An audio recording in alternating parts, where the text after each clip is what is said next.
Onions, those kitchen staples that add flavor to our dishes, also come with a side of tears. But why? It all comes down to chemistry. When you slice into an onion, you break its cells, releasing sulfur compounds.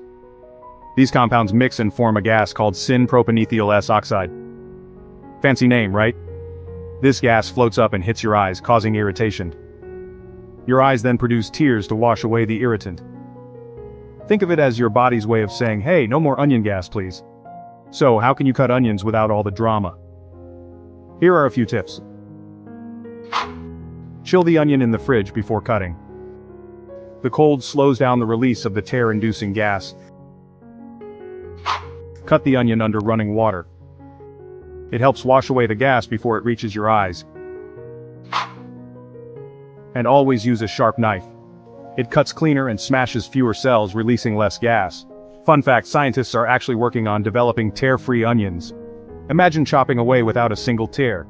Sounds like a dream, right? Now you can chop onions without the drama.